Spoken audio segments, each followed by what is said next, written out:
여러분 안녕하십니까. 아침의 매일경제 시간입니다. 저는 이상훈입니다. 잔뜩 흐린 아침입니다. 낮 한때 봄비가 지나갈 거라고 하는데요. 외출 이런 다른 활동하는 데는 좀 불편하겠지만요. 가뭄 해소에는 참으로 고마운 분입니다. 외출하실 땐요. 우산 하나 정도는 챙기시는 게 오늘은 좋겠습니다. 자, 그럼 일면 기사부터 출발합니다. 먼저 매일경제 보시죠. 자, 매일경제의 일면 기사, 부동산과 관련된 기사가 오늘 실려 있는데요. 문재인 정부에서 폐기한 민간 임대 사업제 부활한다. 지금 대통령 인수위원회에서 이런 얘기가 나오고 있다고 합니다. 전세가 불안이 지속되니까 등록 민간 임대 활성화 유도하겠다. 그러니까 현 정부의 있던 정책과 방향을 다르게 가는 겁니다. 그리고요. 문재인 대통령 1호 지시란 이름이 붙었죠. 일자리위원회입니다. 이걸 폐지한다는 내용도 나오고 있습니다. 유명무실한 위원회 정리하겠다. 이런 취지라고 합니다. 다음은 조선일보 보시죠. 자, 그동안 이 기사와 관련된 내용 논의들이 좀 있었고요. 여러 가지 의견 나왔습니다. 이런 보도가 있습니다. 초등생 범죄도 법에 회초리 든다. 이른바 촉법소년입니다. 촉법소년 연령. 지금은 만 14살. 자, 그런데 13살, 12살 이런 범죄, 이런 게 계속 나온다. 이런 지적이 있었거든요. 그래서 만 12살로 내리는 게 유력하다.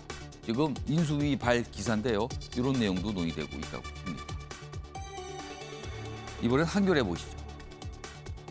자, 아래쪽에 있습니다. 일본 얘기입니다. 좀 기대 좀 했는데 역시나 일본이군요. 역사 지우는 일본, 교과서에 일본군 위안부 그리고 강제 연행 이런 표현을 아예 지워버렸다고 합니다. 그러면은 그냥 위안부라는 게 있었다. 그리고 모르는 일이다. 이렇게 가는 겁니다, 지금. 자, 고교 교과서 검정 심사 결과 이런 내용이 있었는데요. 또 독도는 한국이 불법 점거 이렇게 기수했답니다. 지겹습니다. 이런 내용이요. 그냥 끊임없이 나옵니다. 언제까지 나올지 모르겠습니다. 자, 외교부는요. 왜곡의 유감을 표명했고요. 시정을 촉구했습니다. 자, 마지막으로 중앙일보 보시죠. 역시 아래쪽에 있는데요. 여기 보시면 밤 9시 41만 확진. 코로나 확진자가 조금 줄어드는가 싶더니 다시 늘어나고 있거든요. 그래서 좀 걱정인데요. 그리고 한의원 그리고 동네 병원에서도 일반 질환 진료 가능하다. 약간 좀 방향을 좀 바꿔줘. 그리고 옆에 사진 좀 보겠습니다. 이거 좀 다시 좀 잡아주세요. 이 중국 얘기입니다. 지금 중국도 코로나 확진자가 좀 늘어나고 있거든요. 그리고 상하이 지금 봉쇄됐다는 얘기 나왔잖아요.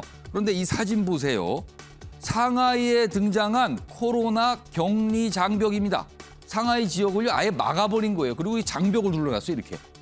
그리고 장벽의 안쪽에 계신 분은 이렇게 음식 같은 거 배달해서 이렇게 가져가는 거예요. 이게 뭐랄까요?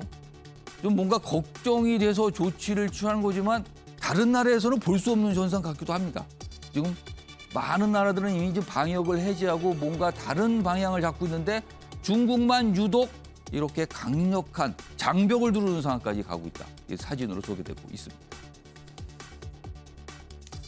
자, 지금까지 일면기사 짚어봤고요. 오늘도 뉴스로에 대해서 깊숙하게 그리고 그 의미를 짚어주시기 위해 네 분 자리하셨습니다. 한 분씩 소개해드리겠습니다. 자, 먼저 화면 가장 맨 쪽에 앉아 계십니다. 이종근 시사평론가 자리하고 계십니다. 자, 그리고 그 옆에는요. 김종욱 동국대 대우교수 자리하고 계십니다. 자, 그리고 세 번째 자리에는요. 김현주 전 국민의힘 상근 부대변인 나와 계시는데요. 지금 인수위에서 대통령 취임준비위원회 대변인을 맡고 계십니다. 자, 그리고 마지막 자리에는 조대진 변호사 자리하고 계십니다. 네 분 안녕하세요. 네, 안녕하십니까.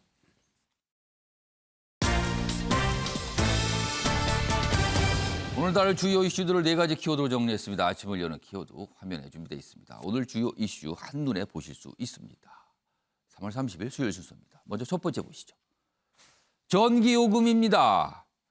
전기요금 지난해 정부가요. 전기요금 그러니까 전체적인 유가의 흐름을 반영해서 올해 4월 그리고 10월에 요금을 올리겠다고 했습니다. 그리고요. 또 한 가지 이른바 연동제를 적용한다. 그러니까 유가 등등등 원료비가 급격하게 오르는 거 이거 바로바로 반영하겠다고 했습니다. 그러나 안 하고 있습니다. 계속. 이걸 언제까지 미룰 수 있는가 이런 얘기가 나옵니다. 오늘 다뤄보겠습니다. 두 번째 키워드 보시죠. 취임 전 어렵다. 이 표현 보시고 아마 생각나시는 게 있을 것 같습니다. 윤석열 당선인이 강하게 주장하고 있죠. 청와대 집무실 대신에 국방부, 용산의 국방부 집무실을 취임과 동시에 사용하겠다. 그러나요, 어제 이 관련 돈인 예비비가 국무회의 통과가 안 됐어요. 아예 올라가지도 않았거든요. 그렇다면 사실상 이것은 무산된 것이다. 이런 보도가 나옵니다. 다뤄보겠습니다. 세 번째 보시죠. 안철수의 결정. 오늘 많은 신문들이요. 안철수 인수위원장이 총리 안 한다. 총리 관심 없다. 대신에 당에서 일할 것이다. 이렇게 얘기했다는 보도를 하고 있습니다. 오늘 뭔가 발표도 예정돼 있는 상황입니다. 마지막 키워드 보시죠. 거리두기입니다. 이준석 국민의힘 대표 최근에 장애인 단체와 좀 갈등 관계에 있었죠. 그런데요, 인수위나 당에서는 약간 당대표와 다른 목소리, 그래서 거리 두는 거 아니냐, 이런 시각이 좀 있습니다. 자, 아침에 매일경제 본격적으로 출발하겠습니다. 첫 번째 이슈는 우리 생활과 밀접하게 관계가 있습니다. 전기요금 얘기 좀 해보겠습니다. 먼저 기사 하나 준비했습니다. 보시죠. 전기료 사실상 동결이다. 근데 동결인데 옆에 또 오른다고 돼 있죠. 4인 가구 기준으로 월 한 2,000원 조금 넘게 오른다. 이게 무슨 얘기일까요, 그러면? 사실상 동결인데 오른다고 써 있습니다. 좀 더 보죠. 내달부터 킬로와트당 6.9원 정도가 오르는데 4인 가구 기준은 한 2,000원 정도 오른다는 거죠. 근데 보면요, 정부는요, 한전의 조정단가 인상안을 거부했다. 기준 연료 환경요금 상승만 반영했다. 그리고요, 이것은 윤석열 당선인이 전기요금 동결한다고 공약했거든요. 이게 영향을 준 거 아니냐. 그리고 이 와중에 한전 적자는 눈덩이다. 이렇게 나오고 있습니다. 제가 이렇게 쭉 소개를 해드렸는데 이게 내용이 좀 깊게 아시는 분은 이해하시겠지만 처음 보시는 분은 동결이라며 또 뭘 오른다는 건 무슨 소리고 무슨 요금이 이렇게 많이 나오나 이럴 수도 있어요. 자, 이와 관련해서요, 이종근 평론가. 이 내용 좀 설명해 주세요. 이게 무슨 얘기입니까? 네. 전기료는 들여다보면 예. 네 가지 요인으로 사실 오르게 돼 있습니다. 오르거나 내리거나. 예. 그러니까 네 가지 요인이 일단 기본 요금이 하나 있고요. 예. 그다음에 기준 요금이란 게 있습니다. 그리고 기후 환경 요금이 있고요. 마지막으로 연료비 연동. 연료비가 오르면 올라가는 연료비 조정 단가라는 게 있습니다. 그럼 그 네 가지가 작용을 해서 전기 요금을 결정하는 거군요. 전기 요금을 결정을 합니다. 그런데 여기서 마지막에 그러니까 연료비 조정 단가라는 건 뭐냐면 말씀하셨듯이 그러니까 전기를 발생하는데 거기에 들어가는 원료가 비싸지면 당연히 전기료도 비싸져요. 만드는 값이 더 드는 거죠. 그렇죠. 지금 우크라이나 사태 때문에 에너지 세계적인 공급난입니다. 자동차 모시는 분들 다 아시잖아요. 지금 어마어마하게 올랐어요. 휘발유값, 경유값이. 그러면 당연히 전기요금도 올라야 되는 겁니다. 그렇죠. 이게 연료비 조정 단가예요. 그게 상식이죠. 그렇죠. 이게 2020년도부터 이 정부가 만든 거거든요. 왜 이걸 만들었냐면 하도 전기요금을 이제 이 정치적인 요인으로 못 올리다 보니까 눈치 보다 보니까 아예 국민들한테 이렇게 원자재가 올랐으니까 이렇게 오릅니다. 라는 걸 미리 알 수 있게끔 하는 거예요. 어떻게 보면 예고를 한 거군요. 그렇죠. 그런 의미로서 국민들이 알 수 있게끔 그런 의미로서 이제 만든 건데 자, 전기료 사실상 동결이라는 제목이 왜 나왔냐면 바로 이 연료비 조정 단가를 한전에서는 너무 지금 연료비가 너무 많이 올라서요. 33.8원 올려주세요. 요청을 한 거예요. 그렇게 해야 된다고. 얘기를 했습니다. 그런데 정부는 그걸 제로로 만들었어요. 못 올립니다. 못 올린다? 0. 그래서 동결인 거예요. 정했잖아요. 규칙을 연동하기로. 당연히 규칙을 정했는데 그 규칙조차 그것도 33.8원이 아니고 83.8원은 한전이 계산을 해서 올린 거고 최소한 3점 영원은 올릴 수 있게 돼 있거든요. 3원 정도 좀 올려달라. 3원 정도는 올려달라 그러면. 근데 그것도 못 올리겠다라는 의미에서 동결이고요. 2,120원 오른 건 아까 말씀드린 세 가지 요인 중에 두 가지. 기후환경요금하고 그다음에 기본적인 뭐 어떤 기준연료비. 예. 기준연료비하고 이건 원래 기준연료비는 작년에 올해 4월, 9월에 9.8원을 올리기로 이미 결정을 했고요. 기후환경요금도 올해 한 2원 정도로 올리기로 결정을 했습니다. 그러니까 두 차례니까 반 자르면 4.9원에다가 기후환경요금 2원에서 6.9원은 오르게 된 거예요. 그럼 쉽게 정리하면 사실상 작년 말에 어차피 그 기준 연료값인데 그것 따라서 미리 예고한 인상분 말고 네. 추가로 최근에 연료가 급등했기 때문에 올라야 되는 부분이 있었는데 그거는 반영을 안 했다는 거네요. 그렇죠. 반영을 안 했으니까 이거는 사실 시장에 맡겨두는 게 아니고 원래 연료비 조정 단가는 처음으로 정부가 시장에 이제 좀 맡긴다. 시장에 따라서 이게 전기료가 예. 오르내릴 수 있다라는 거를 국민들한테 고지한 건데 그 원칙을 깨버리니까 사실상 그냥 정치 논리로 이 전기요금을 묶어두는 그런 결과를 낳은 이 겁니다. 연동제는 사실 기억을 돌려보면 올해 1분기에도 올려야 됐었다. 근데 못 그렇습니다. 올렸다. 근데 2분기도 또 지금 못 올린 거잖아요. 딴 그러면. 돌리기처럼 계속 이렇게 이걸 언제까지 미룰 연장시킨 수가 거죠. 있습니까? 그러니까 지금 대선 때문에 아마 처음에 미뤘다고 아, 한다면 1분기에는 적용 안 한 거죠? 예, 적용 안 했다고 한다면 이번에는 그 요인이 안 올릴수록 요인은 계속 누적될 수밖에 없지 않겠습니까? 근데 이번에 또 지방선거가 코앞이다. 그러면은 이 결정이 정부에선 절대 그런 얘기 안 하겠지만은 정치적 상황을 고려한 거다 이렇게 보시는 거예요? 두 가지죠. 선거를 앞두고 할 수가 없었던 거와 두 번째는 여기서 전기요금을 올리면 예. 이슈가 돼버릴 수가 있다. 왜냐하면 탈원전 정책 때문에 전기요금 올렸구나. 라고 이슈 메이킹이 될 수 있습니다. 윤석열 당선인이 대선 때 그런 얘기 좀 한 거 아닙니까? 윤석열 당선인 쪽에서도 사실 그걸 맹공격하기도 했죠. 그렇군요. 그러면은요. 지금 상황이 이렇습니다. 다음 기사 보겠습니다. 자, 그래서 이런 현상이 나오는 겁니다. 연료비 치솟는데 전기요금 또 반영 못한 한전. 그렇죠. 그러니까 기본적인 연료비 부분은 뭐 원래 올려야 되니까. 근데 추가적으로 더 올려야 되는데 못 올리거든요. 그러면 어떻게 되나? 한전이 적자 덩어리가 돼가고 있다는 거죠. 지금도 적자인데. 그러니까 비용 상승 부담을 그대로 떠안게 되는 한전. 올해 20조 영업 손실 전망이 나오고 있다는 겁니다. 그럼 이거 나중에 이거 누가 감당합니까? 이거 갈수록 더 쌓이는 거 아니에요? 2분기 그렇군요. 연료비 조정 단가라는 게 있는데 이거를 동결시킨 거예요. 정상적이라면 올려야 되는 거거든요. 정부가 뭐가 무서운 게 있는 것 같은 거죠. 그러면 못 올리는 거죠 지금.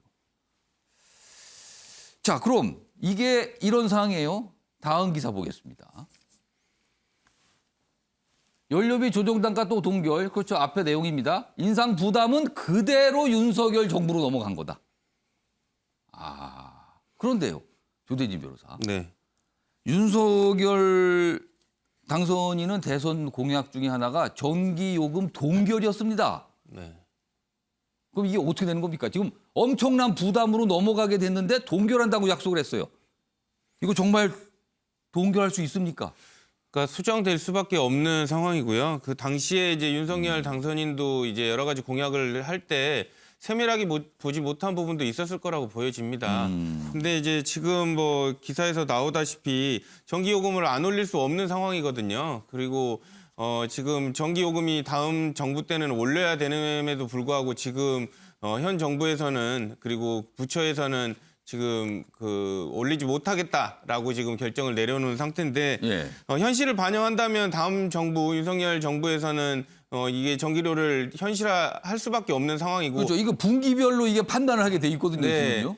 그리고 또 정책적인 부분에 있어서도 이제 올리지 않으려면 어떠한 추가적인 정책들의 전환들이 연계적으로 이렇게 변동돼야 되는지를 아마 고려하게 될 거고요. 이제 다만 이제 확실한 거는 아까 말씀 주셨다시피 한전이 지금 엄청난 지금 적자 덩어리를 예. 지금 떠안고 있기 때문에 반영하지 않고서는 버틸 수가 없을 거다라는 지금 예측이 나오고 있기 때문에 한전 측면에서도 이제 아우성이 안에서도 나올 가능성이 높죠. 이게 올리지는 못하면서 계속 적자만 떠안으라는 거냐라고 지금 얘기가 나올 것 같다라는 생각이 듭니다. 네네. 자, 이런 상황에서 사실은 이제 동결 약속을 이미 한 상태고요. 그러나 올릴 수밖에 없는 압력은 계속 커지고 있는 상황. 지금 뭐 윤석열 당선인 쪽 주변에서는 이런 얘기가 좀 있긴 합니다. 원전을 좀 더 활성화하면 이거 감당할 수 있다. 뭐 이런 얘기를 하는데요. 그건 아직은 미지수입니다. 지금요. 뭐 이게 당장 뭐가 이루어질 수 있는 건 아닌 것 같거든요. 그래서 지금 전기 요금 압박이 굉장히 커지고 있다. 오늘 이런 뉴스들이 좀 있습니다. 그래서 아침에 매일경제 첫 번째 뉴스를 좀 전해드렸습니다. 아, 또 요금이 올리면 또 이거 자영업자분들, 뭐 상공인분들 이러면 또 부담이 커지는 거잖아요. 또 지금 사실은 그분들 어렵다고 정부에서 지금 뭔가 지원금 주겠다고 있는 상황인데 또 요금을 올리자니 정부도 그래서 고민이 깊은 것 같습니다. 지금.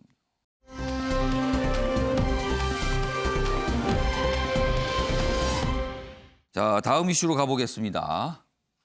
용산 국방부 집무실, 그러니까 대통령 집무실로 그쪽을 쓴다고 지금 결정이 된 거죠. 당선인이 결정을 했습니다. 그런데 이게 순탄하지 않습니다, 지금요. 월요일이죠. 문재인 대통령과 윤석열 당선인 만나서 이 얘기했어요. 윤석열 당선인은 꼭 가고 싶다라고 얘기했고요. 문재인 대통령은 뭔가 협조하겠다. 그러나 면밀히 검토해서라는 말 단서를 붙였어요. 근데 방점이 아마도 협조보다는 면밀히에 있는 것 같아요. 다음 기사가 있습니다. 앞선 기사 다시 불러주세요. 동아일보 기사입니다. 국무회의, 어제 국무회의요. 집무실 이전비 상정을 안 했습니다. 그러니까 예비비인데 인수위에서 신청한 예비비인데 이거 상정 안 했어요. 그러니까 처리를 안 한 거예요. 윤석열 취임 날 정상 입주 불투명해졌다. 그러니까 지금까지는요. 5월 10일 새로운 집무실을 사용하겠다. 이렇게 얘기했는데 이거 지금 돈이 마련이 안 되는 거예요. 이사 비용이. 그래서 어려워졌다는 거죠. 좀 더 보죠. 이 집무실 이전 줄다리가 여전한데 청와대는 안보 공백 우려 해소부터 해야 된다. 좀 더 구체적인 거 뭐 갖고 오세요. 그리고 예비비 안도 다시 짜오세요. 이런 분위기랍니다. 정확한 계획, 면밀한 예산에 방점을 두고 있는데 당선인 측은 나름 안보 공백 없다고 생각합니다. 그러니까 좀 빨리 해주세요. 뭐 이런 입장인 거예요. 그리고 이전비 일부라도 먼저 배려해 주기를 원한다. 그리고 또 이런 목소리 나옵니다. 용산으로 못 가도 당장 못 가더라도 청와대는 절대 안 간다. 이런 입장 계속 나오고 있습니다. 그러면은 이 상태로라면요. 취임한 이후에도 지금 인수위원회 당선인 집무실을 그냥 사용할 수밖에 없을 것 같아요. 지금요. 뭐 그거에 대한 대비도 있다고 하는데요. 지금. 자, 그럼요.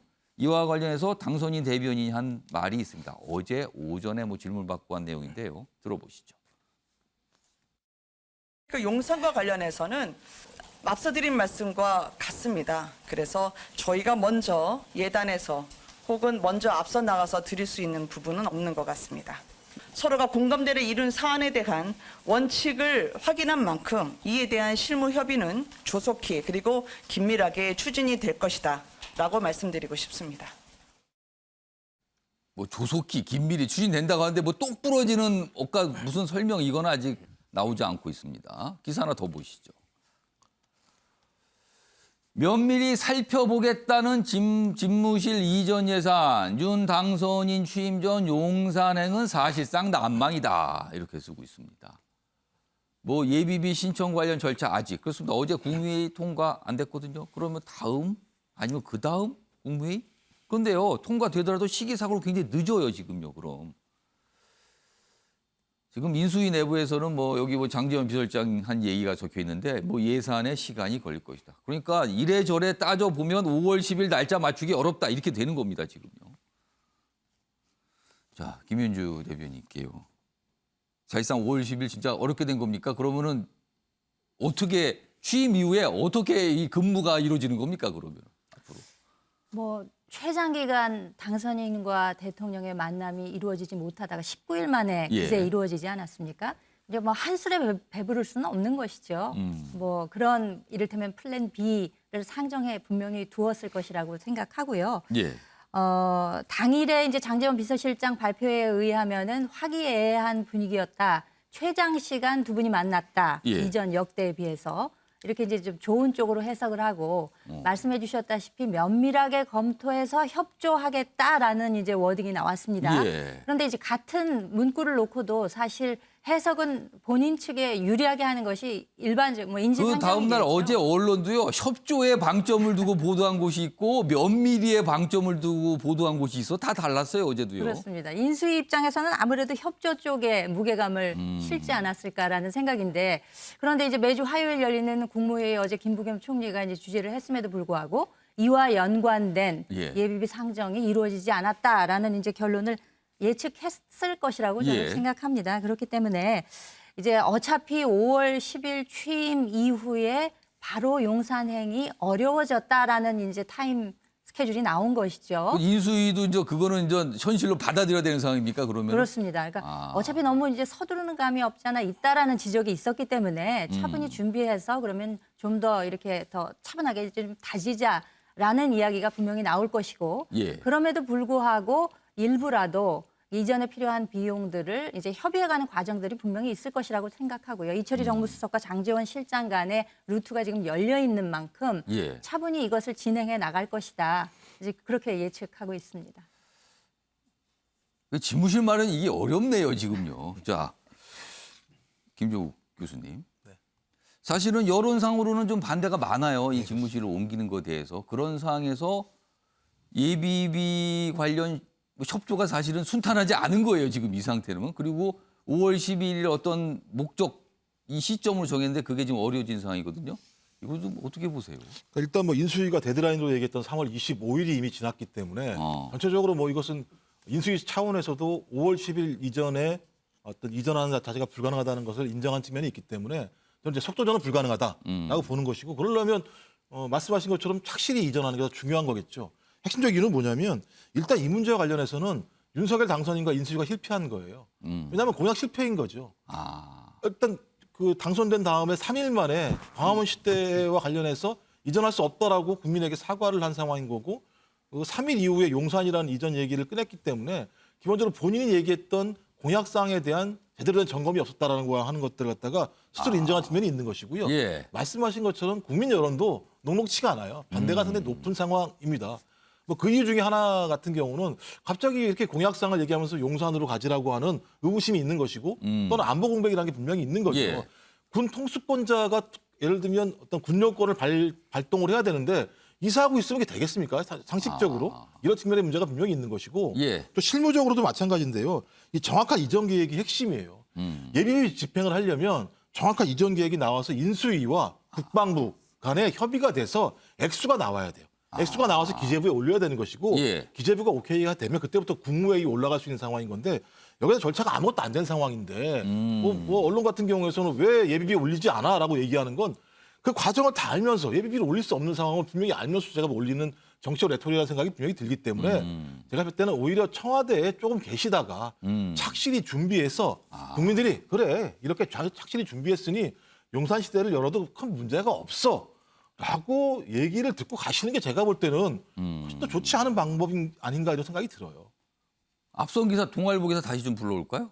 지금 김종욱 교수님께서는 일단 청와대 입주를 하고 그리고 뭘 하자 했는데 지금 이 얘기가 나오거든요. 용산에 바로 못 들어가도 청와대는 절대 안 간다는 거예요, 지금요. 자, 김현주 대변인께서 지금 발언기 요청하시는데 한 1분 드릴게요. 말씀하세요. 자꾸 안보 공백 이야기를 하시는데 예. 이 문정부에서 안보 공백 이야기를 지금에 와서 하시는 것에 대한 비판은 이미 언론에서도 많이 있어 왔고요. 그리고 사실 이 전시에 대비하는 것 아니겠습니까? 예. 그런데 이사에 대비를 못한다는 것은 이것은 저는 상식적으로 이해가 안 된다고 생각하고 예. 합참은 이전하지 않고 이동식 지휘 차량 등 여러 가지 지금 이야기들이 나오고 있기 때문에 안보 예. 공백에 대한 우려는 없을 것이라고 생각하고 그리고 인수에 관한 법률이 있는 이유는 예. 누군가에게서 누군가에게로 인수가 될 때 누군가로부터의 방점이 찍혀 있다고 생각합니다. 실질적으로 국정이 연속상상에서 제대로 예. 이루어질 수 있도록 하는데 분명히 협조해야 될 의무가 있음에도 분명한데 이것이 제대로 이루어지지 않고 힘겨루기 양상 뭐 내지는 뭐 줄다리기 뭐 여러 표현이 나옵니다만 이런 것들이 존재하는 것은 참으로 안타까운 일이 아닐 수 없습니다. 자, 김종욱 교수님? 그러면 저 조대진 변호사 좀 발언하기 전에 김종욱 교수님께 짧게 계속 드릴게요. 말씀하시는데요. 발언하실 게 있는 그러니까 것 다른 게 같은데. 아니에요. ICBM을 발사하고 있고 우크라이나 침공에서 벌어진 예. 상황에서 계속 안보 공백이 있다 없다 얘기가 중요한 게 아니라 국민의 불안심이 분명히 있다라는 말씀을 드리는 것이고요. 이게 없다고 얘기할 수는 없는 거 아니겠습니까? 예. 두 번째는 계속 예를 들면 그 어떤 그 법률과 헌법을 지키겠다라고 윤석열 당선인이 얘기했는데 예. 예비비도 마찬가지예요. 법률을 지키면서 진행할 수밖에 없는 건데 절차가 분명히 있는데도 불구하고 그 절차에 대해서 그 내용들은 절대 얘기하지 않고 이 정부가 예비비만 예를 들면 올리지 않는 것처럼 말씀하시는 건 전 타당하지 않다는 말씀을 드리는 거예요. 지금 뭐 두 분 좀 민주당 그리고 인수위 뭐 청와대 지금 입장들이 나오고 있는데 이게 약간 이렇게 뭐 맞서는 상황이죠. 조금씩 다릅니다, 결이. 자, 조대진 변호사. 네. 법조이시니까요. 이걸로 좀 법적인 문제도 사실은 그동안 좀 있었어요. 당선인 신분으로 어떤 집무실 이전에 대해서 뭔가 권한을 행사할 그런 권한 자체를 갖고 있는 것인가?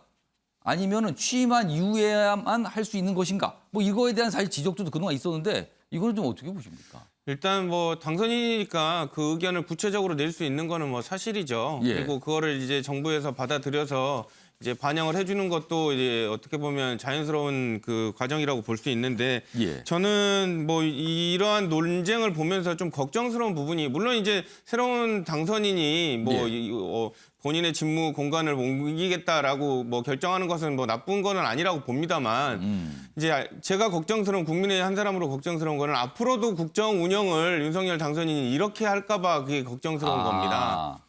그러니까 예를 들면 처음에 본인이 약속했다고 하더라도 현실적인 제약이 있거나 뭐 국민들이 바라지 않는 부분들이 있을 수 있는데 그런 부분들을 본인이 처음에 약속했다라는 것 때문에 그냥 밀어붙인다거나 이렇게 융통성이 없이 이렇게 간다는 부분들이 나중에 국정 운영에 있어서도 있게 된다면 그 부분은 상당히 걱정스러운 일이 아닐까라는 생각이 좀 많이 듭니다. 네. 그러니까 청와대 집무실, 청와대 그 자리에 대해서는요, 그동안 참 많이 지적이 있었죠. 그리고 역대 많은 대통령이 조금 문제가 있습니다. 그리고 뭐 문재인 대통령도 공약을 했거든요. 그거는 좀 문제가 있어서 뭐 광화문시대 열겠다 이렇게 했는데 지금까지 안 됐거든요. 자, 그런 것도 국민들 알고 있어요. 그런데 갑자기 광화문 시대라는 걸 공약이었다가 용산 시대로 좀 바뀌었거든요. 근데 그 기간이 너무 짧은 거 아니냐. 그리고 취임한 이후에 바꿔도 되는 것 아니냐. 또 이런 지적도 나온 거죠. 그리고 또 한편에서는 이미 청와대를 한번 입주하게 되면 그다음부터는 못 나온다. 그렇기 때문에 아예 들어가기 전부터 바꿔야 된다. 또 이런 의견까지 또 맞서고 있는 상황입니다. 그런 상황에서 예비비 처리가 아직 안 되고 있다. 뭐 이런 보도인 거죠.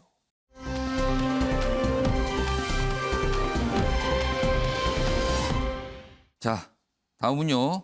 오늘 아마도 뭔가 회견이 좀 잡혀 있어서 입장 발표가 있을 것 같은데 안철수 인수위원장 얘기입니다. 그동안 인수위원장을 마친 뒤에 총리로 갈 수 있다 이런 전망이 있었는데요. 본인이 어제 뭔가를 결정한 듯합니다. 기사로 보겠습니다. 안철수, 윤석열 당선인과 어제 독대를 했다. 그러니까 1대1로 만난 거예요. 그리고 깊은 얘기를 했겠죠. 총리 안 맡고 인수위에 집중하겠다. 자, 총리 관심 없습니다라고 결론을 냈다는 겁니다. 좀 더 보죠. 오늘 거취 관련 입장 표명 예정이다. 그렇다면 총리를 안 맡고 인수위에 집중한다. 인수위는 기간이 있어요. 곧 끝납니다. 그렇다면 그 이후에는 국민의힘과 국민의당이 합당한 이후에 차기 국민의힘 대표, 여당 대표를 노릴 수도 있다. 이렇게 나오는 겁니다. 지금 상황이요. 일단 이렇게 돼 있습니다. 요거 이종구 평론가. 네. 그렇다면 일단 총리는 뭐가 정리가 된 것 같아요. 안 하기로. 그럼 인수위원장은 뭐 할 수 있는 기간이 취임 전까지입니다. 그러면은 5월 초면 끝나게 되는데 그 이후에는 당으로 간다는 건데 그러면 그 이후에 지방선거가 있고요. 그리고 당대표 이준석 대표 임기가 남아 있거든요. 그럼 이 당대표 이게 무슨 당대표를 말하는 거죠, 그럼? 저는 전례가 있다고 생각을 해요. 예. 어떤 전례냐면 새정치라는 정당을 만들려고 했을 때 안철수 대표가 근데 당시에 김한길 민주당 대표가 함께 합당을 했어요. 그래서 새정치 민주연합이라는 당이 되면서 그러고 보니 지금 인수위에 같이 계시네요, 두 분도. 같이 계시잖아요. 공동대표로 그때 그 새정치 민주연합이 출범을 했습니다. 지금 합당 과정이잖아요. 어떤 식의 합당이냐에 따라서 공동대표도 가능한 상황이죠. 공동대표요? 예. 그러니까 지난번 새정치민주연합도 공동대표였죠. 당이 합당을 하면서 뭐 합당이라기보다는 연합 새정치가 아직 그때 당시에 당으로 본격적으로 출범하지 않았으니까 당이 되기 전에 합쳐서 뭔가 또 이루어진 거죠. 네네 그때는. 그렇습니다. 그러니까 그것도 저는 가능하리라고 봐요. 그럼 여기서 공동대표라는 거는 이준석 대표, 안철수 대표, 공동대표 이 체제를 말하는 겁니까? 안 그러면 사실상 당권 투쟁을 해야 되고 지방선거를 지금 2개월도 안 남은 상황에서 당권을 뭐 이렇게 그 투쟁을 한다 상당히 리스키하거든요. 저는 그게 협상으로서 아마도 가능한 부분이 있을 것 같고요. 이준석 대표도 그런 의미에서 안철수 위원장을 정면으로 공격하거나 하지 않거든요. 그러니까 안철수 이 위원장 같은 경우는 아마도 총리 출신이 대통령이 된 게 없었던 징크스가 떠올랄 거예요. 왜냐하면 지금 만약에 총리를 하면 현 정권에 처음에 출발할 때 잘못된 것을 자기가 다 또 뒤집어 써야 되거든요. 함께 비판을 받아야 되거든요. 그리고 지금의 국민의힘에서도 견제를 받을 수밖에 없어요. 잘못한 만약 지지율이 떨어진다면. 그러니까 그 리스크를 부담을 덜고 차라리 앞으로의 어떤 차기 그 대선을 노린다면 당으로 가서 지방선거도 자기의 어떤 포션을 차지하고 이끌겠다라는 어떤 생각인 것 같습니다. 그러니까 앞으로 그러면 안철수 인수위원장에게 있는 시나리오는 지방선거가 곧 있으니까 지방선거에서 어떤 영향력, 공천에 대한 영향력을 행사할까. 그리고 당장 들어가서 이준석 대표와 함께 공동 당대표를 맡을 수 있을까. 그게 아니면 차기, 그러니까 이준석 대표의 임기가 끝난 이후에 또 당대표를 뽑으니까 그게 내년이네요. 그러면은 좀 기다렸다가 그때 당대표를 하려는 걸까? 뭐 여러 가지 지금 시나리오가 있는데. 세 번째라면은 지금 당장 인수위만 맡고 나올 생각을 하지 않죠. 그러니까 당장에 어떤 공동대표에 관심 있는 거 아니냐 이런 생각이네요. 김조욱 교수님께는요. 짧게 하나 더 질문 좀 드릴게요. 지금 이 오늘 보도가 공통된 보도가 총리 안 맞는다예요. 지금 다 보도가 되고 있는데 뭐 이 정도면은 어느 정도 확인이 된 것 같아요. 그동안 총리설이 무성했는데 총리를 안 맡는다. 혹시 이 회사를 갖고 있잖아요. 안철수 후보가 회사 대주주인데 그 주식 백지 신탁 문제를 좀 신경을 썼을까요? 이유가 어디 있다고 보십니까? 저는 그건 아니라는 생각이 드는 거고요. 본인은 대통령으로 갈 수 있는 가장 적합한 길이 무엇인가 판단했을 것 같아요. 그 총리는 아니다. 왜냐하면 대통령이 되려면요. 소위 국민의힘 내부에서 조직과 세력을 확보해야 됩니다. 제가 볼 때는 내년에 아마 이준석 당대표가 임기가 끝날 거예요. 2024년도에 총선이 있습니다. 제가 볼 때는 다음 당대표 같은 경우는 공천권을 행사할 수가 있어요. 제가 볼 때는 그런 과정들의 쭉 로드맵을 가지고 봤을 때는 지금부터 당에 헌신하는 과정을 통해서 차기 당대표가 되고 차기 당대표가 된 다음에 그 과정에 조직과 세력을 키워서 공천권을 가지고 당을 갖다가 바꾸는 과정들을 하게 된다면 그러니까 본인의 영향력이 많이 녹아 들어가 있는 당으로 만든 뒤에 저는 그런 방식의 선택을 한 것 같고요. 제가 볼 때는 그 방식이 안철수 지금 인수위원장에게는 가장 좋은 방법이라는 생각이 들어요. 그래서 그 길을 가는 게 좀 맞다는 생각이 드는데 이제 문제는 뭐냐면 안철수 위원장 같은 경우는 당을 제대로 운영해 본 경험이 없어요. 대부분 많이 실패한 측면들이 많이 당을 여러 번 만들지 않았습니까? 많이 만들었습니다만 대부분 실패한 경험이 있었기 때문에 저는 이런 리스크는 분명히 있다. 하지만 제가 볼 때 안철수 인수위원장이 앞으로 본인의 꿈인 대통령이 되기 위한 가장 중요한 방법은 차기 당대표 공천권 행사를 통해서 조직과 세력을 확보하고 국민의힘 내부에서 의미 있는 지분을 확보하는 것 저는 그런 과정들로 가는 것을 본인이 지금 결정한 것 같아요. 자, 일단 뭔가 정리가 된 거죠. 사실 안철수 위원장의 총리 갈까 아닐까 이 부분이 가장 큰 변수였어요. 차기 새로운 정부의 총리 이 내정에 대해서. 그럼 이제 요거는 해소가 된 건데 결정이 된 거죠. 그럼 다음 보겠습니다. 자, 그럼 누가 총리가 될까? 오늘 또 언론들이 이제 여기에 관심을 두고 있는 거죠. 한덕수, 김한길 등 3명 정도 총리 후보 압축된 거다 이렇게 돼 있습니다. 3명 정도. 한덕수 과거 노무현 정부 당시 총리를 이미 하셨던 분. 그리고 김한길 아까 얘기하셨죠. 지금 민주당 계열에서 당대표 맡고 하셨던 분. 지금 인수위에 같이 계십니다. 지금 안철수 위원장과. 한덕수, 김한길. 그리고 다른 이름도 나와요. 뭐 경제관료 출신도 이름도 나오고요. 등등등 있습니다. 여기 뭐 사진 보시면 뭐 이 정도 이름이 앞서서 며칠 전에는 한 7, 8명 있었는데 조금 이제 추려졌어요. 이 정도로. 물론 더 플러스가 되고 있기도 합니다만 이 정도 얼굴이 지금 언론에 나오고 있습니다. 자, 이 얘기 좀 해보죠. 김현주 대변인께요. 차기 총리 뭐 누군지 모르겠습니다만 인수위 그리고 뭐 당선인이 생각하는 어떤 기준 같은 게 있을 거 아닙니까? 네. 근데 그 기준이 좀 알려지긴 하는데 뭡니까 구체적으로? 뭐 가장 방점이 찍힌 것은 아무래도 경제하고 죄송합니다. 경제하고 이제 통합 차원이겠죠. 예. 어느 쪽에 기준을 둘 것이냐 하는 이제 이야기였는데. 그럼 기준에 따라서 아까 4명 사진 좀 다시 한번 불러주세요. 자, 그러면 만약에 먼저 여기는 아니에요. 여기는 여기 빠졌고요. 그럼 이 정도 남고 뭐 물론 더 있습니다만 만약에 경제가 방점이면 누가 유력합니까 그러면? 경제 전문가로 칭해지던 예. 여러 하마평들이 있었는데 예. 오늘 오전 보도를 봐서는 이분들은 경제부총리 쪽으로 좀 선회하는 것이 아니냐라는 이야기. 경제부총리로. 네, 그런 언론 보도가 많이 나오고 있고 예. 지금 보시고 계신 나머지 세 분의 경우에는 이제 통합 쪽으로 이제 좀 분류되는 분들이라고 할 수 있겠죠. 예. 특히 이제 한덕수 전 국무총리 같은 경우는 개인적인 인연이나 신뢰관계보다는 예. 당선인이 개인적으로 굉장히 믿고 있는 정상명 검찰총장과의 가까운 사이다라는 이제 지적들이 있고요. 나머지 두 분 김한길, 박주선 두 분은 예. 지금 현재 인수위의 위원장을 맡고 그렇습니다. 계신 참여하고 분들입니다. 계시죠. 네, 그리고 이전에 선대위 해체되기 이전에도 어. 활동을 하셨던 분들이고 개인적인 인연과 신뢰도 깊은 분들이라고 저는 알고 있습니다.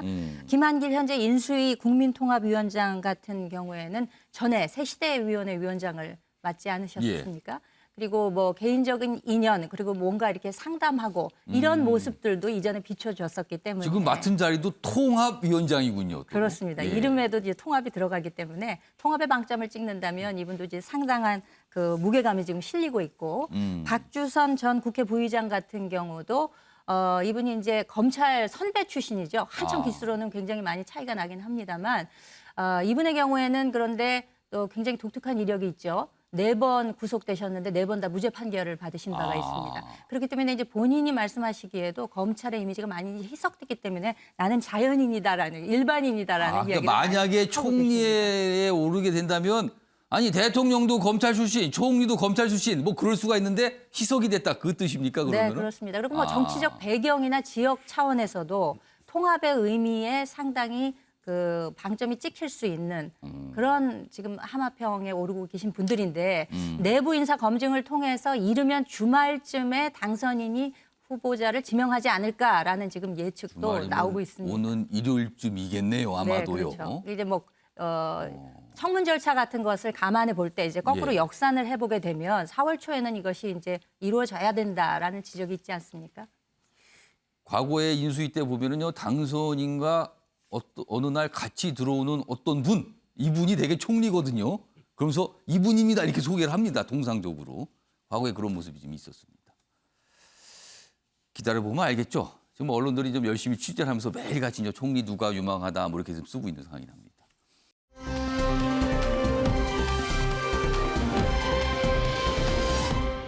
자 다음은요. 어제도 좀 잠시 다뤄봤는데 정치권에서 계속 뭔가 이렇게 대립의 대상이 되고 있죠. 이 사안이요. 이 김정중 여사의 어떤 이 옷값 뭐 등등등 뭐 이겁니다 지금요. 오늘도 기사가 좀 나와 있는데 보시죠.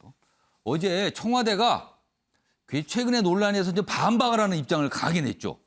자, 김정숙 여사 옷값 전액 사비로 했다.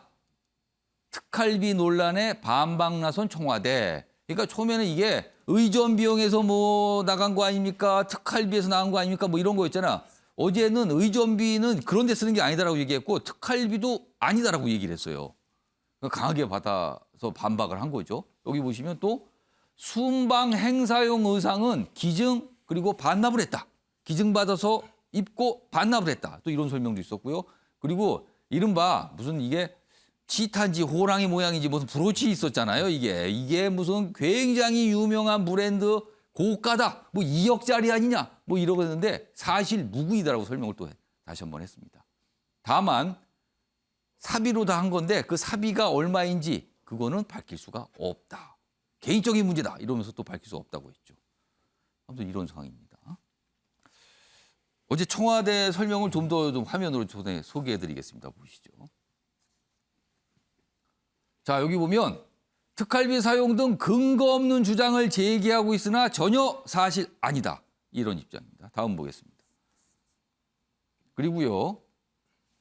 여기 보시면 사비로 했다. 여기 이제 강조를 하죠. 사비로 했다.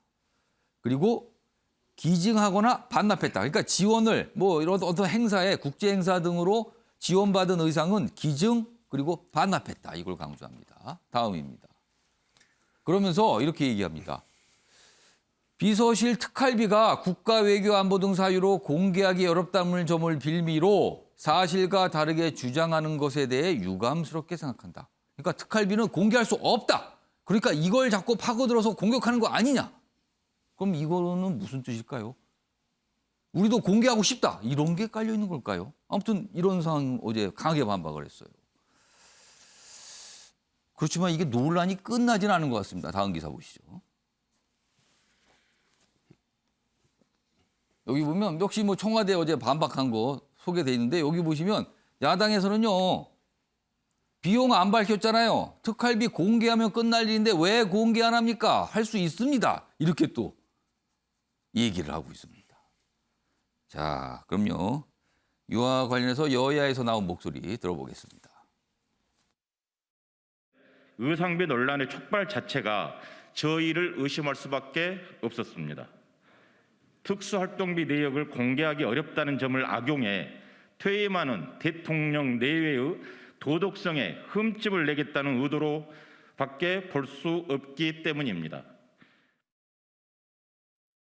문재인 대통령께서 솔직히 재임 중에 공개를 하시는 것이 국민에 대한 도리이기도 하고 향후에 여러 가지 논란을 덜 키우는 문제가 아닐까 생각합니다. 그래서 제가 국정원 특수활동비 사용 문제로 청와대 국정원 특수활동비 사용 문제로 수사를 받고 재판을 받은 먼저 경험한 입장에서는 네. 빨리 공개하는 것이 가장 적절한 처신이 아닌가 생각합니다. 유대인 변호사. 네. 그러니까 이게 처음에 시작된 게 뭐 의전비 등등 이거에 대해서 공개하는 소송 제의가 있으면서부터 시작이 돼서 뭐 1심 판결 나오고 그 위에 이거 항소가 이루어지고 그러면서 시작이 된 거란 말이에요. 네. 근데 이제 청와대가 어제 강하게 반박하는 입장을 냈는데 야당에서는 계속 공개하세요 이랬거든요. 이거 어떻게 해결해야 됩니까? 저는 이런 논쟁이 나오고 있는 게 좀 어떻게 보면 좀 답답하고요. 안타까운 부분이 있습니다. 그리고 제일 조금 안타까운 부분이 이러한 논쟁의 제일 큰 부분이 보수 커뮤니티에서 나온 부분이거든요. 그러니까 사실상 뭐 근거 있는 뭐 어떤 분석이나 이런 부분이 아니라 보수 커뮤니티에서 이렇게 하는 거 아닌가?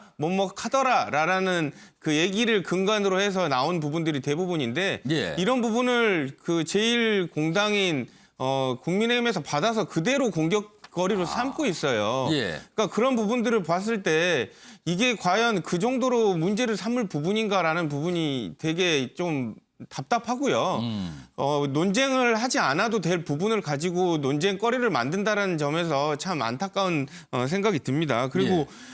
방금 김재원 최고위원이 얘기를 했는데 최고위원이 나서서 예. 이런 얘기까지 할 정도로 이게 중대한 사안인가 그런 부분도 좀 의아하고요. 예. 궁금하면 다 밝혀야 된다면 전부 다 국민청원에다가 이거 궁금하다고 다 알리면 다 알려줘야 되는지 이런 부분들도 좀 상당히 생각해 봐야 되는 상황이라고 생각을 합니다, 저는. 네. 자, 김현주 대변인. 그런데 이제 법원에서는 일단 공개하라고 했는데 청와대가 이제 불복해서 항소한 상태예요. 근데 지금 상태로라면 항소하는데 시간이 걸리기 때문에 그러면 문재인 대통령 임기가 끝나면서 그대로 자료가 대통령 기록관에 보관이 되면서 15년인가요? 볼 수 없게 되는 상태거든요. 야당에서 또 그런 걸 또 문제 삼고 있잖아요, 지금. 뭐 개인 내용 관계해서는 최장 30년까지도 공개를 못하도록 돼 있죠. 근데 이제 그 특활비, 뭐 국가안보 외교 운운했을 때는 정말 이 국비가 부담된 것이 아닌가라는 의문을 합리적으로 가지게 되는데 어제 청와대에서 발표한 것을 보면 사비로 구입했다는 거 아니겠습니까? 그렇습니다. 사비입니다. 소위 요즘에 얘기하는 내돈내산이라는 것이거든요. 네. 그러면 이것이 공개할 이유가 없다라는 말이 과연 얼마나 많은 국민들이 동의할까라는 생각입니다. 왜냐하면 문재인 대통령이 처음에 예. 칫솔, 치약도 봉급으로 구매하겠다. 예. 그렇기 때문에 그렇다면 개인 사비로 구매를 하셨다면 지금 예. 문재인 대통령의 재산 내역 그 등록한 것을 보면 예. 봉급분을 차분히 저축하신 것으로 추정되는 예. 금액이 이제 계속 발표가 되고 있습니다. 그런데 이 지금 의상의 양이라고 하는 것이 예. 뭐 보수 커뮤니티라고 특정해서 지금 말씀을 하셨습니다만 지금 뭐 SNS 상에서는 뭐 거의 절반 이상이 지금 김정숙 여사의 의상에 관한 내용들이 많이 올라오고 있습니다.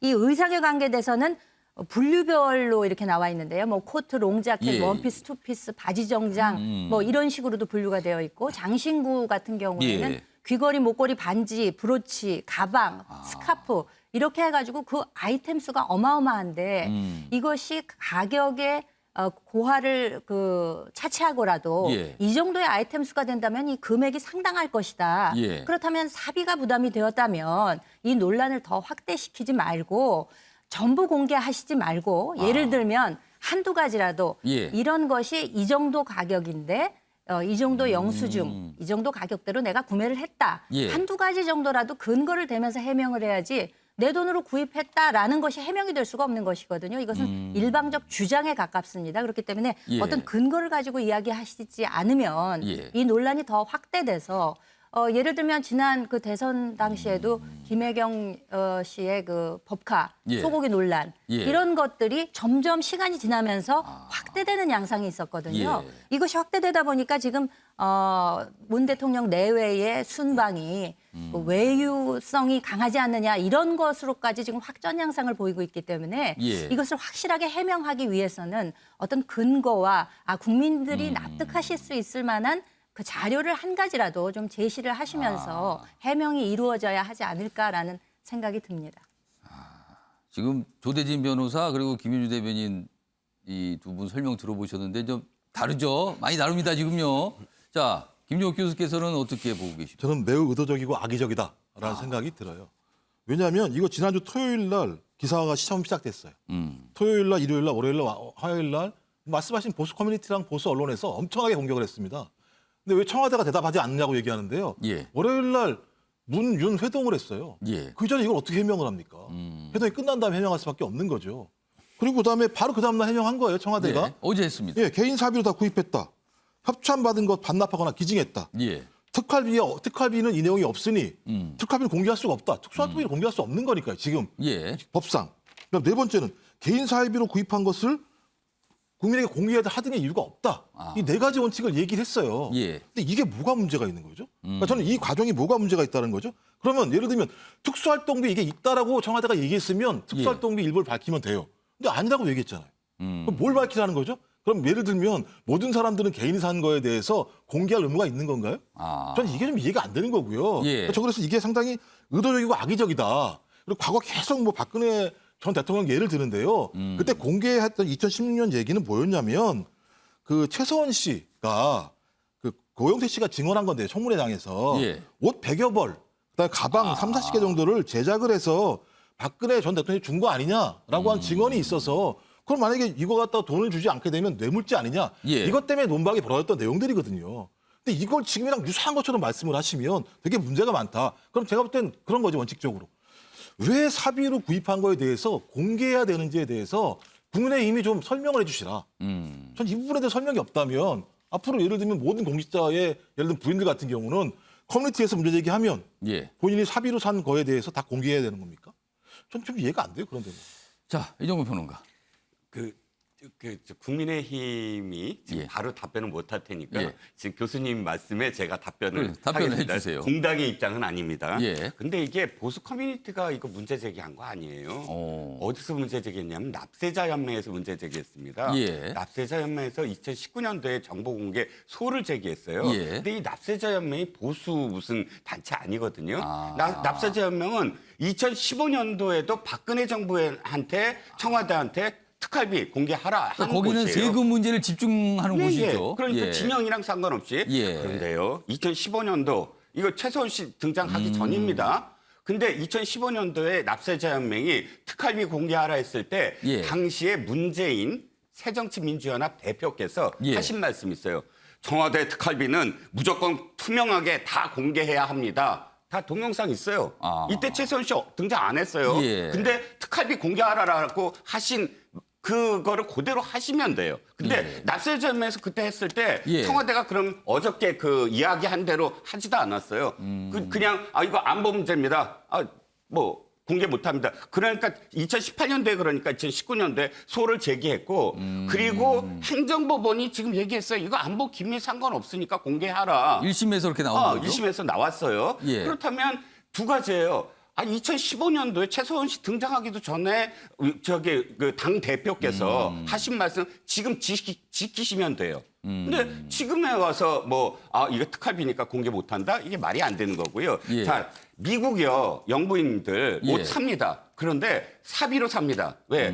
공직이 아니기 때문이에요. 사비로 다 공직자가 삽니다. 정식 공직자가 아니니까. 공직자가 아니니까 예. 단 사비로 사서 다 공개해요. 내가 미셸 오바마는 제이 크루라는 디자이너한테 얼마 주고 샀다. 공개합니다.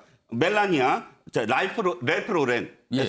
얼마 주고 샀다. 다 공개해요. 왜? 이것이 혹시나 이런 식으로 이 와전되고 할까봐. 혹시 또 뭔가를 이렇게 받거나 그럴까봐라는 네네. 거죠. 그리고 그러면은. 기증받은 거 여기도 역시 대통령 지정 기록물이나 아니면 스미소니언이나 이런데 예. 기증을 합니다. 그러니까 선물 받은 거는 예. 아니 우리도 공개하면 돼요. 왜 공개를 왜 사적이라고 해서 공개를 안 한다? 그것도 말이 안 되는 거고요. 그래서 그 유럽도 마찬가지입니다. 옷을 사면 예. 다 공개해요. 내 돈으로 샀다. 근데 얼마다? 그리고 도리어 그게 자국의 디자이너 패션 산업에 도움이 되기 때문에 그렇거든요. 그러니까 저는 지금에 와서야 행정법원이 다 판결 내리고 행정법원이 판결 내리기 전까지는 안보 기밀이라고 했다가 판결 내리니까 항소하면서 사비다라고 지금에서 2년 후에 아까 3년 후에 밝힌 거 이게 지금 밝힌 겁니까? 이 논란이요. 이게 좀 보셨죠. 지금 네 분 말씀 쭉 들어봤는데 이게 쉽게 뭔가 이렇게 사그러들 것 같지는 않아요. 그런데요. 다시 한번 이렇게 뭔가 좀 관점을 바꿔 생각해보면은 이런 논란이 앞으로도 있을 수 있다. 그렇기 때문에 뭔가 좀 명확한 규정을 좀 마련해야 되는 거 아닌가 이거에 대해서. 공개할 수 있는 부분 그리고 어디까지 뭔가 적용할 수 있는 부분 이런 걸 좀 치밀하게 만들어야 되는 거 아닌가 이런 목소리도 나오고 있습니다. 자, 다음 주제 가보겠습니다. 이준석 국민의힘 대표와 관련된 내용입니다. 지금 장애인 단체와 갈등 관계에 있었죠. 오늘도 그 기사가 좀 있는데요. 인수위가 나서서 이제 뭔가를 풀려고 노력을 좀 했죠. 기사로 있습니다. 여야 만난 전장현 당연 단체입니다. 아니면 약자로 이렇게 전장현 이렇게 쓰고 있습니다. 출근길 시위 그동안 이 시위를 했죠. 근데 이걸 멈추고 삭발투쟁으로 전환했다. 그러니까 여러 가지 갈등이니까 아마 좀 의식을 한 것 같아요. 여기 보면 인수위원들 만나서 장애인 권리 예산 보장안 등을 촉구했고요. 그리고 지금 출근길 시위를 멈추지만 책임 있는 뭔가 답변이 나올 때까지 매일 삭발투쟁을 하겠다. 이렇게 좀 입장을 냈습니다. 인수위 쪽은 다른 단체와도 소통하겠다. 어제 이제 만난 모습이 있었거든요. 자, 그럼요. 어제 이 단체, 장애인 단체와 인수위원들이 좀 만났거든요. 그 모습 보시죠. 이동권 문제는 21년을 기다렸고요. 2005년도에 교통약자법이 제정되고 법에 이동권이라는 권리가 명시되어 있습니다. 이 권리가 지켜지지 않았어요. 여러 부처를 갖다가 협의하고 한 과정 속에 있으니까 그런 부분들 이해해달라는 말씀을 드리고요. 다른 타인의 시민들의 어떤 그런 또 출근에 지장을 주거나 이런 부분에 대해서는 좀 지양하시고. 이준석 대표님께 그 공당의 대표님이신데 당의 대표님이신데 좀 사과하시라고 좀 전달해 주시면 고맙겠습니다. 예, 그 말씀을 전달해 올리겠고요. 그러니까 이준석 대표 좀 사과 좀 해라고 전해주세요. 했더니 이제 이민자 인수위원이 알겠습니다. 전해드릴게요라고 했어요. 다음 기사 보시죠. 이준석 성역화 안 된다. 전장위원 사과하라. 근데 사과는 없어요. 그래서 강하게 또 뭔가 좀 지적했죠. 국민의힘에서도 이준석 대표에 대한 비판이 나오고 있다. 이렇게 돼 있습니다. 인수위가 현장 찾아 진화에 나섰지만 이준석 대표는 본인의 주장 뭐 틀린 거 없다. 이런 입장을 좀 내고 있죠. 그리고 민주당에서는 이준석의 갈라치기다. 이렇게 하면서 맹공을 좀 보고 있습니다. 자, 그러면은 이준석 대표의 이야기 그리고 민주당의 목소리도 들어보시죠. 어떻게 장애인에 대해서 얘기할 수 있냐. 성역화죠, 첫째로는. 두 번째로는 어떻게 볼모라는 표현을 쓸 수 있느냐. 그런데 볼모라는 표현이 뭐를 볼모 삼자에서 시위하지 말라는 표현이 참 관용적인 표현인데 이게 뭐 무슨 문제입니까? 헌법이 정한 기본적인 권리를 보장하지 못하고 있는 정부와 정치권이 책임져야 할 문제를 오히려 차별받는 장애인에게 뒤집어 씌운 것입니다.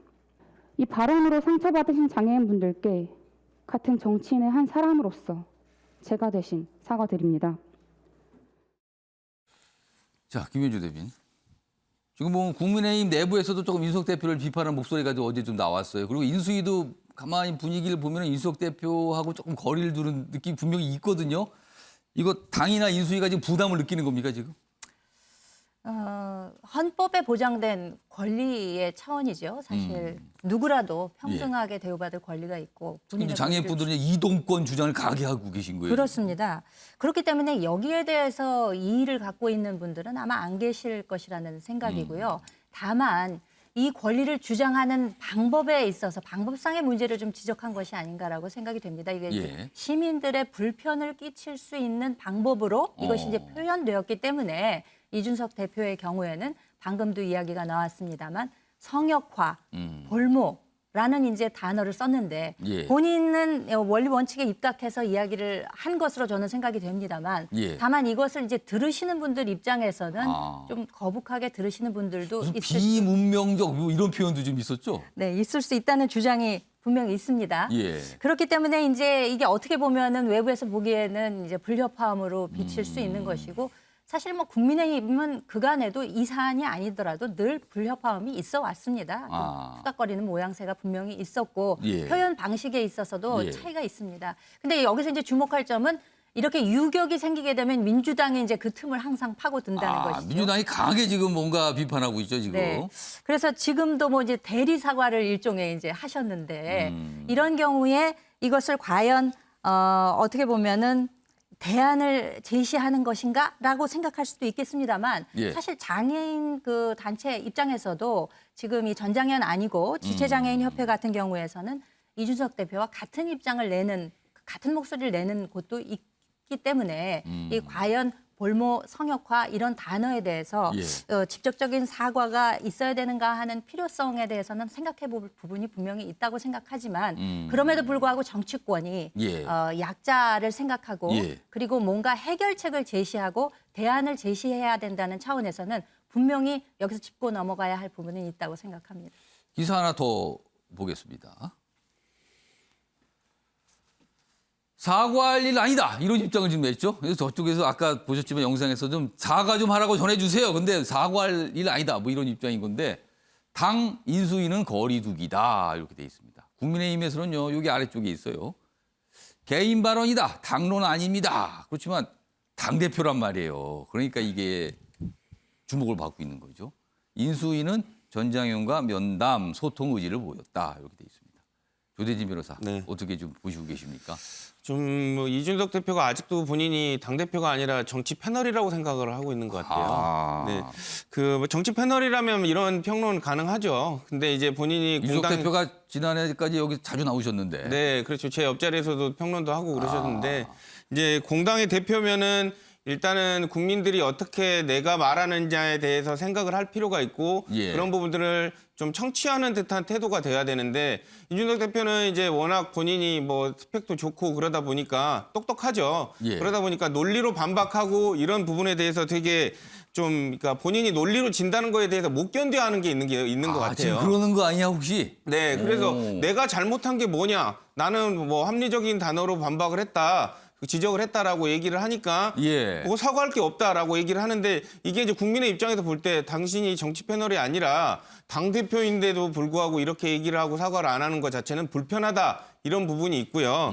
이런 부분에 있어서 이제 그 그러니까 인식의 위험성이 있는 거죠. 그러니까 공당의 대표가 이런 정도로밖에 인식을 안 하고 있다면 정말로 그 전체적으로 국민을 대하는 태도가 좀 바람직하지 못하다 이렇게 느껴질 수 있는 부분이니까요. 네.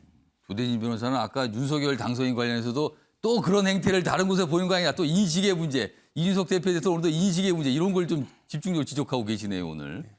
자, 이종근 평론가. 네네. 이종근 평론가는 어떻게 좀 보고 계십니까? 그러니까 이제 뭐 이준석 대표의 어떤 태도 문제나 표현 문제 많이 지적을 했기 때문에 그 문제를 뭐 재론하고 싶지는 않습니다. 그런데 바람직한 방향은 저는 이런 것 같아요. 자, 이준석 대표 표현 너무 거칠었어요. 약자에 대해서 좀 배려가 없었어요.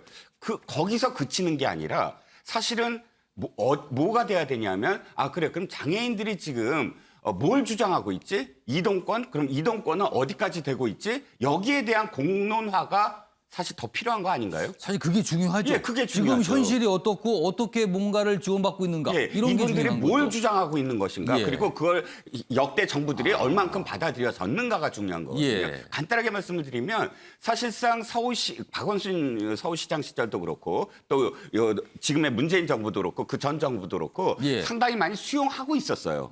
이동권을. 예를 들자면 두 가지를 좀 주장하는데 하나는 예. 지하철 모든 역사 엘리베이터 설치해달라. 예. 그리고 하나는 저상버스 도입해달라. 그러니까 휠체어를 타고 쉽게 버스에 들어갈 수 있게 들고 나올 수 있겠는데 저상버스는 이미 50% 가까이 지금 그렇죠. 이렇게 올라갔습니다. 길에서 자주 볼 수 있습니다. 퍼센티지가. 그리고 예. 두 번째는 지하철 역사 모든 엘리베이터도 사실상 3곳은 검토 중이고 15곳은 지금 설치 중이고 그중에 3곳은 이미 됐어요. 그러면 마지막 3곳을 왜 검토 중이냐 그것도 무조건 하라 이건데 그 3곳이 처음부터 역사를 지을 때 엘리베이터를 고려 안 했기 때문에 좀 힘든 굉장히 그 설치가 힘든 곳이에요. 그러니까 위치를 잡기가 좀 힘든 예. 곳이다. 그래서 서울시에서도 계속 설득 중이거든요. 저상버스도 2027년까지는 하겠다. 뭐 이렇게 설득하는데 어떤 의미에서는 지금 당장 해달라. 이런 그 요구로 바뀌고 있어서 예. 그게 이제 설득의 어떤 과정이 좀 필요한 부분. 그리고 이동권 말씀만 하시다가 지금 좀 바뀌었어요. 탈시설이라든지 이런 부분으로 좀 그렇죠. 확대되고 어제 있거든요. 그런 얘기가 좀 나왔어요. 예. 확대되고 있어서 조금만 들여다보면 이게 이제 설득의 문제인지 우리가 이동권을 완전히 아직도 미개하게 정말 보장을 안 해드리는 건지에 대한 정도의 차는 좀 있다라는 생각입니다. 갈등이 날 게 아니라 이제 해결을 해야 되는 거죠. 정치인은 해결하라고 있는 자리입니다. 거기에 누구하고 싸울 수는 있어요. 근데 그게 해결을 위한 싸움일 때만 이게 의미가 있는 거 아닙니까? 근데 좀 상황은 좀 계속 갈등 국면이 좀 있습니다. 자, 다음 기사 좀 보겠습니다. 다음 북한 관련 내용이 오늘 좀 있어요. 보시죠. 어제 국회입니다. 국회 국방위가 이제 비공개로 뭔가 이제 설명을 했어요. 최근에 북한이 이 ICBM 쏘아 올렸잖아요. 근데 그와 관련 내용인데 이런 내용이 나옵니다. 화성 17형 폭발 때 평양에 파편비가 쏟아졌다. 민간 피해 발생했다. 뭐 이런 내용이 나왔다 그래요. 하태경 의원이 이제 어제 이 국방위원회 끝난 뒤에 이렇게 전했는데 그런데 그러니까 평양 민심이 안 좋아졌을 거 아닙니까? 그래서 민심 위반을 걱정해서 최근에 쏘아 올린 게 북한이 17형이라고 얘기했지만 그건 실제 15형이다. 그러니까 과거 거, 옛날 거 쏘면서 그게 최신 것인 걸로 둔갑을 시킨 거다. 이렇게 또 뭐가 설명이 돼 있다고 그래요. 아무튼 상황은 좀 이렇습니다. 이 얘기 좀 해보겠습니다. 김종욱 교수님. 네.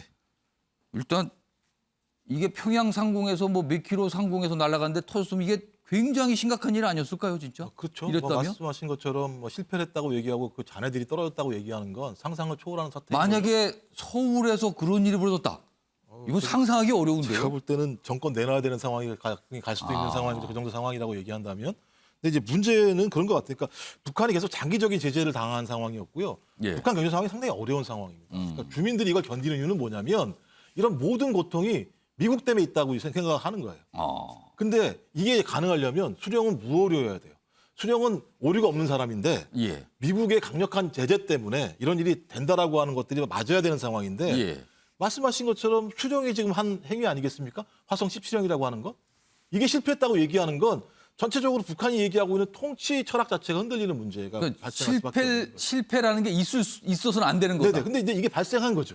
예. 그래서 이 부분을 갖다가 예를 들면 국민들에게 그렇지 않다라고 북한 주민들에게 설명하기 위해서 화성 15형을 쏘면서 화성 17형처럼 성공한 것처럼 얘기했다라고 하는 지금 이게 얘기가 말이 나오는데 많아요. 지금 예, 뭔지 진짜가 뭐냐고. 사실 확인은 안 지금. 되는 건데요. 좀 그런 예. 측면에서 아마 내부형일 가능성이 높다라고 판단을 하는 건데 내부용이다. 예, 이건 지금까지 이렇게 설명할 수 있어요. 근데 문제는 북한은 지속적으로 핵 고도화를 추진하고 있는 상황입니다. 그다음에 남북 관계보다는 북미 대화를 하기 위해서 계속 핵실험 등 다양한 방식의 도발을 할 수밖에 없는 상황이에요. 예. 이번 일이 이렇게 끝난다고 하더라도 앞으로 계속 이런 위기들은 올 수밖에 없다라는 측면에서 아마 이 부분들은 앞으로도 윤석열 당선인 또는 미국 같은 경우 새로운 실험대에 놓일 수밖에 없다라는 생각이 들어서요. 당장 이 부분의 실패가 중요한 것이 아니라 앞으로 계속 진행될 북한의 도발과 관련해서 이 부분들을 어떻게 대응할 수 있을 것인가에 대한 문제가 가장 중요하고요. 또 하나는 우리가 북한 내부도 주시할 필요가 있을 것 같아요. 상당히 위험한 상황으로 지금 가고 있다라고 하는 측면들이 대체적인 관측이에요. 근데 지금 꽉 짜여 있기 때문에 내부에 예. 좀 말씀하신 것처럼 뭐 우크라이나든 예. 미중 갈등 구조 속에서 북한 사회의 이런 지점 자체가 폭발하고 있지 않습니다만 상당히 위기의 국면으로 가고 있지 않은 것인가라고 하는 예측들은 전문가들 속에서 계속 나오고 있는 상황인 것 같습니다. 아니 우리 측 분석에 따르면 일단 17형은 폭발했고요. 최근에 쏜 것도 17형 아니고 15형이다. 그러면 17형은 없다고 가정을 해보겠습니다.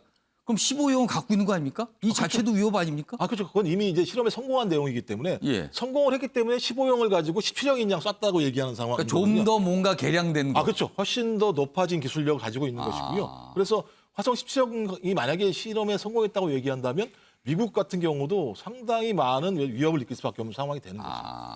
그렇군요. 아무튼 뭐 파편비가 쏟았다. 뭐 이런 설명이 있었다고 합니다.